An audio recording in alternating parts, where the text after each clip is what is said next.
Olá, estamos começando mais um Entre Aspas e hoje nós vamos falar sobre o mal de Alzheimer, né? Uma doença que cresce não só no Brasil, mas no mundo.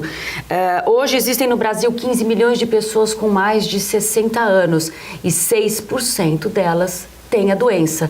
Nossas convidadas hoje, Mariana Freiri Duarte, que é médica, geriatra e professora do curso de medicina da UNAERP. Professora, muito obrigada pela presença aqui no Entre Aspas. Eu que agradeço, Flávia, é um prazer fazer parte desse programa de hoje. E Fernanda Correia, que é terapeuta ocupacional e faz parte do grupo de cuidados paliativos do HC de Ribeirão Preto. Fernanda, também muito obrigada pela sua presença aqui. Eu que agradeço. Professora, a gente fala muito hoje, a imprensa tem batido muito sobre isso, sobre essa questão. Há um crescimento grande dessa doença, não sei se a gente conseguiria explicar aqui sobre esse crescimento.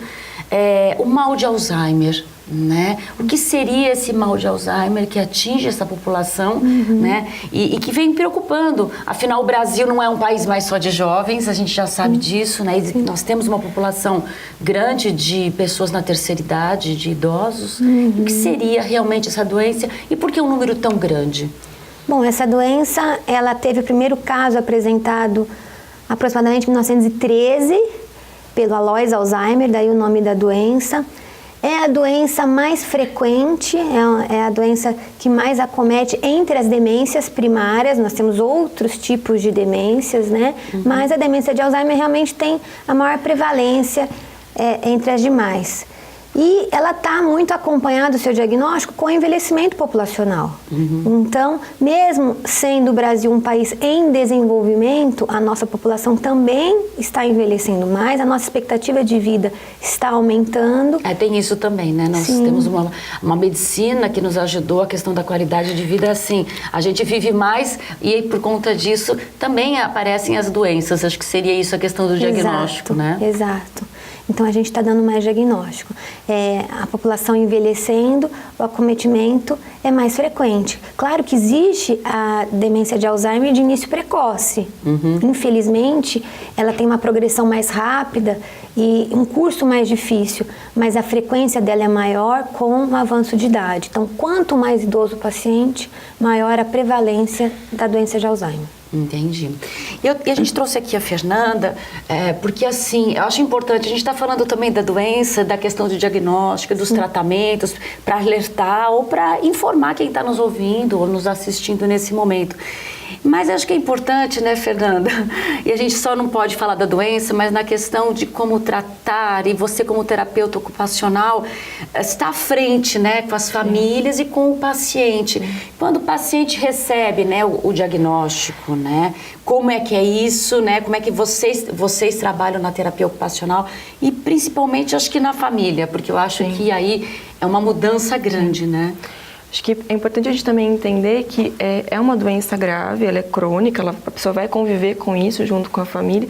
E a TO, ela participa de uma equipe multiprofissional, na verdade, né? Acho que não dá para pensar o trabalho sozinho, né? Mas a participação de outros profissionais e como terapeuta ocupacional, compreendendo o impacto que essa doença vai trazer para o cotidiano dessas pessoas, né? O fato de você, uma pessoa que é um pouco mais esclarecida, ou quando vem o esclarecimento sobre o que vai vir, os passos seguintes, né, da doença, a questão dos esquecimentos, alterações de comportamento, né, muitas vezes a dependência é cada vez maior, tanto da questão funcional, né, quanto até da habilidade de escolhas, muitas vezes, dessas pessoas, isso gera um impacto muito grande, um sofrimento muito grande, né.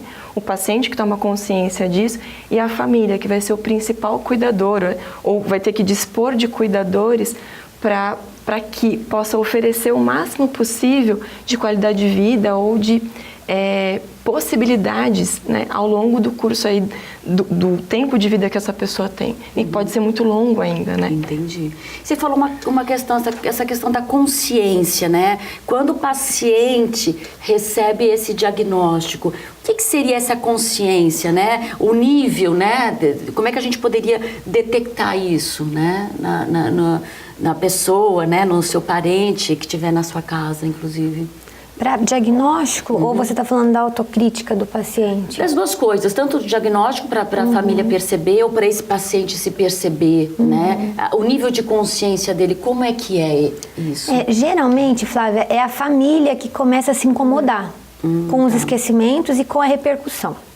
Geralmente, o paciente ele não tem crítica de que ele está tão esquecido, tá? Entendi. Então, ele vem acompanhado de algum familiar ou algum acompanhante não familiar que vem notado essas repercussões, esses prejuízos nas atividades. Porque ele mesmo não se percebe. Ele não tem essa consciência. Ele não tem tanta noção da repercussão que isso está gerando. O paciente, ele justifica como parte da velhice, da senilidade, é assim mesmo, entendeu? Então, a presença de um acompanhante é fundamental até para o nosso diagnóstico, porque o paciente, geralmente, ele ameniza aquele sintoma. E é fácil ter esse diagnóstico? Nós temos escalas de avaliação neuropsicológica, de rastreio cognitivo e a nossa sinalização de alteração ou não nessas escalas vai ser de acordo com a escolaridade desse doente. Quanto mais avançada a escolaridade, mais o nível de complexidade tem que ser maior dessa escala. Entendeu? Tá, entendi. Porque esse paciente ele vai conseguir ter um entendimento ele vai maior. burlando. Exatamente. Ele vai burlando. Ele vai inventando algumas coisas, ele vai se desculpando, talvez, pelos esquecimentos, é isso? Ele consegue ter um desempenho melhor no teste. Ele tem um o teste tem conhecimento que ser maior. mais complexo. Ele vai usando recursos alternativos para uma pergunta que é feita direcionada. Ele vai usando recursos alternativos dentro do conhecimento dele. O teste é dessa forma, não é um teste assim, que você tem que fazer de radiografia cerebral, nada disso. Esses exames subsidiários, que a gente chama de exames complementares, é para descartar outras causas que não sejam Alzheimer. Exatamente. O exame é clínico, é dessa forma. Isso, a gente faz o teste neuropsicológico, nós temos uma escala usada mundialmente de rastreio, que é o mini exame do estado mental, que a gente capacita até os nossos alunos a realizar de forma adequada, que ele não dá diagnóstico, mas ele sinaliza de que o sinal está amarelo. A gente tem que prosseguir essa investigação. E realizamos escalas de avaliação funcional para ter noção exata do grau de comprometimento que esse esquecimento está gerando nas atividades do cotidiano. Então, quais atividades que o paciente está deixando de fazer por causa desse esquecimento? Ele está deixando de pagar conta adequadamente, ele nunca esqueceu a data de um vencimento, ele está começando a esquecer. Na hora de troco. Eu já esqueço. Então, assim, habilidades que ele tinha antes, ele está deixando de ter. Não, a gente está tentando aqui, eu fiz uma analogia, porque assim, hoje em dia a gente vive numa correria muito grande, então às vezes você tem que fazer uma análise, né, do que realmente é esquecimento, do que é estresse, né, porque tem a questão do estresse também, né. Lembrar que pode ser um comprometimento do humor, às vezes um paciente que está no momento de luto, alguma perda recente. Paciente que está deprimido, a gente fala que pode mimetizar um quadro de demência, a gente chama de pseudodemência, ele fica esquecido. E isso não significa que ele está com a doença instalada. Exatamente. Então, nós, médicos e profissionais da área de saúde, temos que ser criteriosos para esse diagnóstico. Então, baseado nessas escalas, a gente coloca uma hipótese diagnóstica de síndrome demencial e aí partimos para os exames subsidiários. Neuroimagem, tomografia ou ressonância magnética tem que ser realizada, né? E alguns exames de sangue, exames laboratoriais para descartar outras causas. Entendi. A professora Mariana falou essa questão das perdas, né? Dos esquecimentos e de atividades rotineiras, né? E você trabalha muito isso, né? Sim. Como que você faz esse trabalho? Você trabalha junto ao paciente, junto à família? Acho que das duas formas, né? Tem um lado que muitas vezes, a expectativa que a família tem em relação àquilo que o paciente tem que fazer. Então, nossa, ele está ficando muito na televisão, ele tem que fazer alguma coisa. Então, leva muitas vezes para a terapia ocupacional porque ele precisa se ocupar com algo, porque aquilo está muito restritivo, né? Tem esse fato e tem um outro lado que ele não está conseguindo mais fazer as coisas que ele fazia antes que são as atividades básicas da vida dele. Às vezes esquecendo de lavar a cabeça, ou esquece de lavar outra parte do corpo, não consegue tomar banho direito, esquece o fogão ligado, salga demais a comida, né? São alguns sinais que vão vindo que vai trazendo um impacto para a família também. Quando o paciente chega no consultório, pela terapia ocupacional, a visão que eu tenho não é que eu tenho que treinar esse paciente para fazer algo que a família espera ou que eu espero que seja feito. Mas eu sempre parto do princípio de que o que é significativo para essa pessoa, né? E a partir é como se fosse a porta de entrada para ter acesso àquilo que para ele faz sentido na vida. E a partir disso, de uma atividade que faz sentido, a gente vai ampliando para outras atividades. Porque mais do que executar algo na vida, que a sociedade pede que seja feito, a família pede, é como é que a pessoa vivencia isso.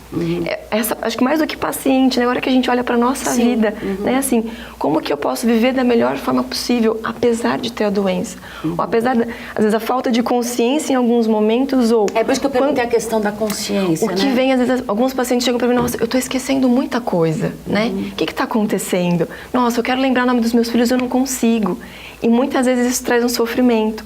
Tipo, ele começa a contar o nome dos filhos, é esse aqui, e ele esquece. Nossa, eu estou esquecendo o nome dos meus filhos, né? Isso pode ser fonte de sofrimento também. Ou já peguei alguns pacientes, na verdade, que com um diagnóstico muito precoce, a hora que vem a notícia, vai lá no Google e procura. Que é Alzheimer? Meu Deus, o tal do Google. Né? E aí, nossa, como é que é? Uma paciente com um diagnóstico precoce, 50 e poucos anos, né? E a hora que vem esse impacto, e agora? O que vai ser da minha vida, né? E aí poder pensar e conversar, mas um sofrimento muito grande, até de muitas vezes de conversar sobre isso, até de negar essa condição. Não, isso não vai acontecer comigo, não está acontecendo. Né? Você falou da idade, 50 e poucos anos. Existe uma idade de início dessa doença, da demência, né? Quando acontece nessa fase pré-idoso, que o idoso é a partir de 60 anos, né? Mas cronologicamente 50 e poucos anos, até após os 40 anos, seria de início precoce. E pode acontecer. Pode acontecer. Ela tende a ser mais agressiva e de pior prognóstico. Geralmente ela é mais acelerada, a progressão da doença. Mais rápida. Seria mais difícil o tratamento? O manejo, geralmente sim. Ah, tá. E assim, a questão do diagnóstico precoce é importante? Muito, Flávia, muito. Infelizmente, a gente tem visto na rede pública um encaminhamento muito tardio para o especialista, quando o paciente já tem muita repercussão e comprometimento secundário à demência. E aí o tratamento fica mais difícil, a indicação medicamentosa já é mais discutível, né? Quanto mais precoce o diagnóstico, maior a indicação de tratamento medicamentoso, maior o sucesso do tratamento medicamentoso. E assim, isso que você falou, de dar dicas realmente para a família ou para a própria pessoa, apesar que a gente falou que às vezes ela não tem a consciência disso e ela pode atrelar outros fatores, né? Você tem alguns sinais ou são só mesmo os sinais de esquecimento, de rotinas que podem levar a família a trazê-la para um diagnóstico? Olha, a memória é o domínio cognitivo predominante e obrigatório, né, da doença. Mas o paciente pode ter prejuízo no reconhecimento de objetos, né, na execução de tarefas manuais, cálculo, noção crítica do abstrato. Então, há esses outros sinais. E lembrando que a gente está falando que o mais comum é o paciente não ter esse reconhecimento, mas ele pode ter sim essa crítica. Entendi. Eu tenho casos em consultório também que o paciente vai espontaneamente pedir uma avaliação especializada. Eu estou me sentindo mais esquecido, eu estou com dificuldade de realizar algumas atividades que eu não tinha antes, tá? Então pode acontecer isso sim. Geralmente, pacientes com nível intelectual maior vão ter essa crítica. Que tem essa percepção maior. Essa percepção, exatamente. Vamos para um rápido intervalo e voltamos daqui a pouco.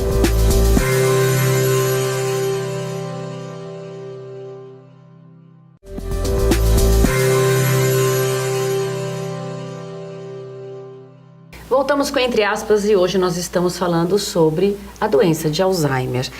E eu vou abrir, a gente falou no primeiro bloco essa questão, né, do diagnóstico, como é que ele é feito, como é que a pessoa se percebe ou não, mas que a participação da família é extremamente importante. Sim. E aí eu vou abrir com você, porque eu fiquei com uma dúvida, né? E acho que quem está nos assistindo sempre assim, né? A família é altamente impactada com isso, além do paciente, obviamente. Então, quando você faz o tratamento, você faz ele em conjunto. Sim, sim. Né? Como é que é feito isso, para que a família entenda? Eu faço os atendimentos individuais com o paciente, né? Ou vou no domicílio, ou a gente sai, a gente vai para o cotidiano, vai para espaços que para eles sejam importantes, vai para o consultório. E com a família eu sempre faço conversas, né? Em paralelo junto com o paciente, né? Então, no sentido de fazer orientações, ou de fazer construções para que o que eles estão vivendo tenha um impacto, o menor impacto possível, né? O menos sofrido possível. De que forma? Quais são os aprendizados que toda essa vivência pode trazer para eles enquanto pessoas, né? O que eu preciso desenvolver enquanto ser humano para poder conviver e cuidar da pessoa que eu amo? Então, paciência, tolerância, né? Buscar um sentido a partir do cuidado que me fortaleça para poder fazer o que eu estou fazendo. E junto com isso, a gente vai construindo algumas estratégias, né? Então, por exemplo, a questão da proteção do paciente em casa. Às vezes a pessoa esquece como é que usa uma faca, ou pode se cortar, ou ela pode ingerir produtos de limpeza, porque, tá ali, eu bebo, né? Perde um pouco da noção da função que as coisas têm na vida, né? Quer sair de casa, então tem que esconder realmente as chaves, né? O que oferece proteção para essa pessoa. Isso é uma coisa. Uma outra coisa é o quanto que pode se tornar cansativo muitas vezes essa convivência com uma pessoa que tem doença de Alzheimer. Que ela pergunta várias vezes a mesma coisa, ela repete a mesma coisa várias vezes, né? Nesse sentido, nunca cortar, né, o que a pessoa está dizendo, né? Valorizar aquilo que ele traz, e é realmente isso, o desenvolvimento da paciência, né? Não tem outra forma que não essa. Eu né? vou até mencionar aqui um relato, né? Eu estava uma vez na fila do banco, eu estava com meu pai tem 92 anos, mas ele não desenvolveu, enfim, né? E tinha uma senhora, a gente estava sentado assim, e ela perguntou para mim, como é que é o seu pai?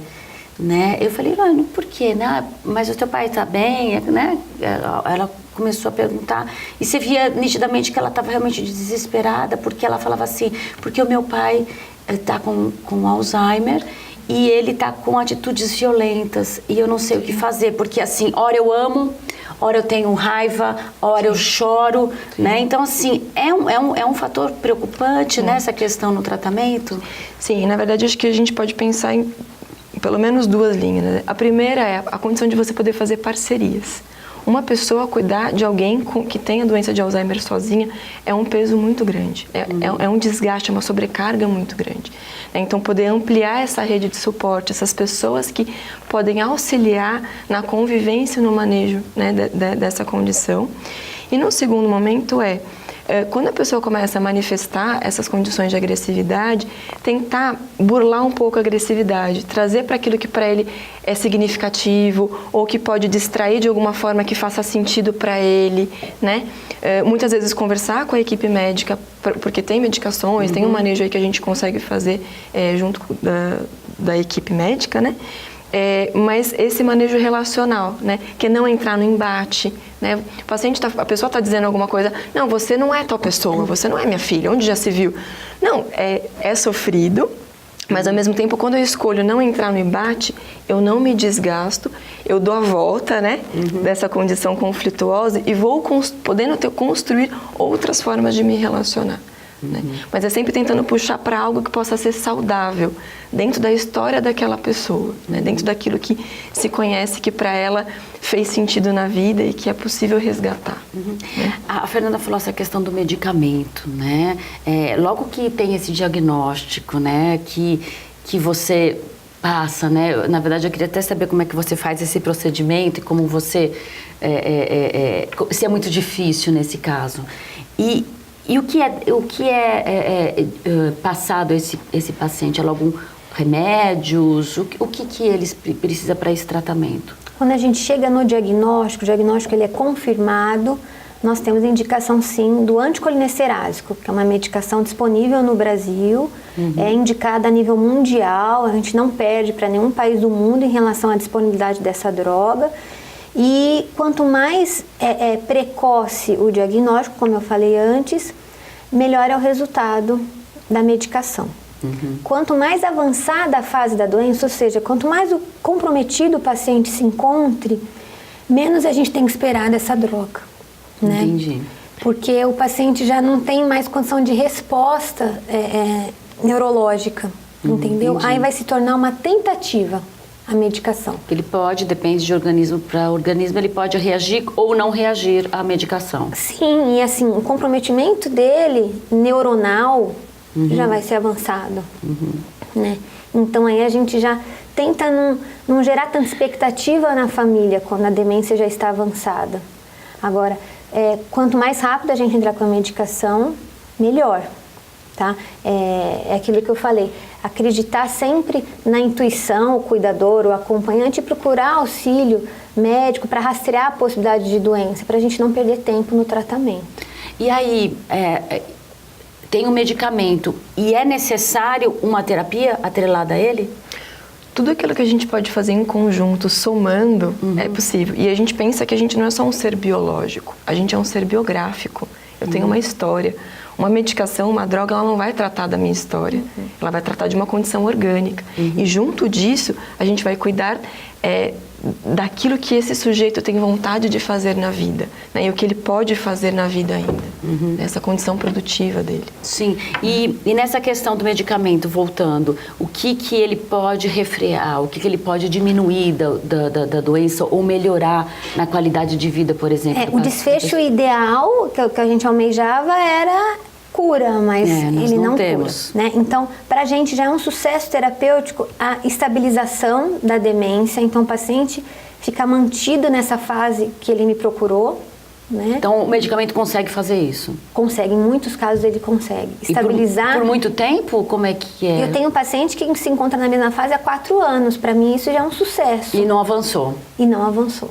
Né? Tá. Mas geralmente são famílias que têm essa visão de estímulo, de fazer esse trabalho com conjugado, o paciente, né? de ter essa visão mesmo da terapia. E não um abandono de colocar, não, meu pai tá ruim, dá um medicamento e deixa ele num quarto, né? Exatamente. Tipo ali, né? Então eu acho que o sucesso medicamentoso está muito atrelado a essas medidas não farmacológicas, sim. Né? E também já é um sucesso terapêutico nosso o retardo nesse declínio.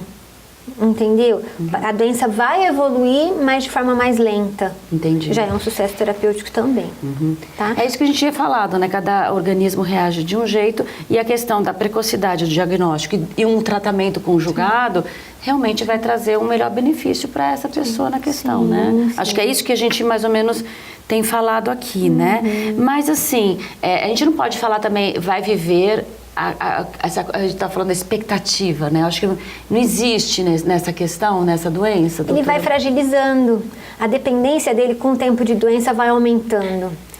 Então ele vai tendo dificuldade de fazer higiene pessoal, dificuldade de deambulação, de transferência, né? E isso vai tornando o paciente vulnerável a outras doenças, né? Então o paciente ele não morre primariamente da demência, mas sim de complicações da demência. Ele Quais delas, por exemplo? Muito frequente infecção urinária de repetição. Tá. Né? Então, o uso repetitivo de antibiótico. O paciente ele vai tendo alteração na deglutição, se tornando incapaz de fazer uma deglutição adequada, então aumenta o risco de engasgo. Pneumonia aspirativa é muito frequente. Né? Então, os quadros infecciosos estão muito associados a essa doença. O fato dele ficar imobilizado, porque na fase avançada ele deixa de andar. Aumenta a chance de feridas. Entendi. Essas feridas podem infeccionar. Então, é um paciente que precisa de muitos cuidados. E é isso que você falou, né? Uma pessoa sozinha realmente é um peso muito grande nesse caso, né? Sim. Nessa condição das parcerias, dentro da família, né? Poder responsabilizar o máximo de pessoas possíveis pelo cuidado com essa pessoa, com esse paciente, né? Os irmãos, os filhos, os primos, né? Quem tiver disponível. E também não esquecer de uma rede que a gente pode ter na comunidade. Às vezes pode ser da religião dessa pessoa, ou os vizinhos, né? E acho que conseguir aceitar ajuda é algo muito importante. Né? Que a gente percebe que muitos cuidadores ou muitos familiares têm uma dificuldade, só o que eu faço para ele é o suficiente, é bom, né? E aí a gente vai vendo a sobrecarga que isso vai gerando. E quando as pessoas aprendem a receber ajuda, pode se tornar mais leve, né? Acho que isso é muito importante. Né? E junto com isso, né, aquilo que a gente pode ir fazendo para começar a minimizar um pouco o impacto desse sofrimento. Então, por exemplo, oferecer um ambiente mais tranquilo para essa pessoa, que aí também vai impactar no cuidador, né? Se eu tenho um ambiente mais tranquilo, o risco desse paciente se agitar pode ser menor, por exemplo, né? Você nas suas visitas, né? Porque você também, além de trabalhar no grupo, né? De atendimento paliativo no HC, você faz visitas também domiciliares, sim, né? Sim. Quais as maiores dificuldades que você encontra nesse caso da doença e como a família trabalha com esse paciente ou essa pessoa que está acometida? O que eu percebo muitas vezes acho que esse desejo que a família tem que o paciente faça aquilo que a família deseja que ele fizesse, né? Acho que isso é algo que acaba sendo uma fonte de sofrimento. Muitas vezes... Ele não vai fazer.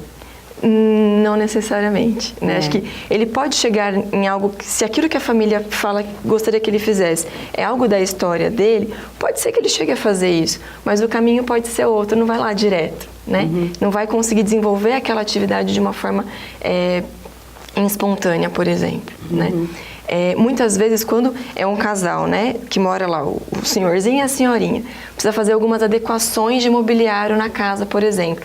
Tirar tapete, mexer nas quinas, afastar móveis. Muitas vezes, trabalhar com a questão dos espelhos. O paciente pode se assustar quando ele se olha no espelho, ou quando ele vê o reflexo de alguma outra pessoa no espelho, né? Então, algumas adequações de mobiliário na casa, dependendo de quem mora na casa, pode ser um pouco difícil também, né? Eu acho que tem essa questão do sofrimento da família, quando o pai, muitas vezes é o pai, né? O avô e tal, o avó, passa a não reconhecer quem está cuidando. Então, poxa, eu já fiz tanto por ele, ele não está me reconhecendo, né? E poder entender que isso não é pessoal, né? Faz parte da doença e que quais são as outras coisas significativas que podem ser feitas e marcas de saúde, de amorosidade, de afeto que vão sendo deixadas nesse contato. Entendi. Né? O que eu vejo assim, acho que as dificuldades elas vão sendo permeadas nesse sentido. Quando o paciente é mais agressivo, quando à noite ele não consegue dormir e tem aquela perambulação, agitação quando começa o anoitecer, né? Que ele começa a agitar. Então, são manejos que muitas vezes a família tem um pouco mais de dificuldade. E que a gente vai construindo junto formas de manejar isso e fortalecendo a família para que ela possa estar ao lado dessa pessoa. O apoio realmente é muito importante, né? Doutora, a gente poderia dizer que existe uma prevenção, né? A gente tem falado, né, muito na mídia isso. É fato poder falar desse tipo de prevenção? É fato. Então, isso é muito sério, porque não é mito. Isso está em todos os estudos da área, que nós podemos sim ter atitudes, atividades que podem retardar o aparecimento ou a não manifestação da doença, né? São hábitos de vida saudáveis realmente. Então, uma frequência regular de atividade física, nunca é tarde para começar a atividade física, né? Atividades intelectuais. Leitura, né? Leitura, né? Claro que prazerosa, não obrigatória, mas assim, algo que faça bem para o intelecto daquele paciente. Ele tem que encontrar o prazer naquilo que ele faz, né? Controle de doenças crônicas. Então, paciente diabético, hipertenso, que tem colesterol alto, ele tem que controlar esses fatores de risco também com o clínico dele, com o médico que assiste. Atividades relacionadas a artes plásticas, então tentar desenvolver esse lado, principalmente o paciente que se encontra ocioso, controle de doenças emocionais. O paciente que está envelhecendo, ele vai tendo pequenas perdas ao longo desse envelhecimento, não só perdas físicas, mas sim, né? Da vida, pessoas, enfim, né? O emocional dele, muito, né? E ele tende a ficar mais ocioso. Então, não só o controle de doenças crônicas, mas ele ter uma rotina de atividade física, alimentação saudável. Paciente que mora sozinho, ele tende a não ter uma alimentação muito adequada. Então, a alimentação sim rica em fibra, em folha, a dieta do Mediterrâneo está extremamente associada, né? Grãos, tudo isso vai fazer diferença sim no envelhecimento desse paciente e pode reduzir o impacto da manifestação da doença. Existem fatores de genética ou fatores hereditários também? Existe, mas o paciente ele está associado sim, mas não é uma condição obrigatória. Não. para a pessoa desenvolver, a não ser... Mas acho que assim, a gente sempre fala muito aqui, né? A vida saudável, a questão da alimentação, isso realmente mostra que, assim, o país, não só na questão do Alzheimer, mas na obesidade, enfim, outras doenças, a gente vem aumentando até pela nossa forma de vida atual, né? Sim. E essa doença também é uma delas, né? Para que a gente entenda, né? Com certeza. Sim. Olha, foi muito bom, o nosso papo já terminou, mas eu acho que assim, a gente conseguiu esclarecer quem estiver nos assistindo, tiver algum paciente, enfim, né? Espero que sim. Que possa ter esclarecido e ajudado de alguma forma. Muito obrigada, Fernanda. agradeço. Professora, muito obrigada também pela Agradeço, participação. foi muito bom, obrigada. O Entre Aspas fica por aqui e até semana que vem.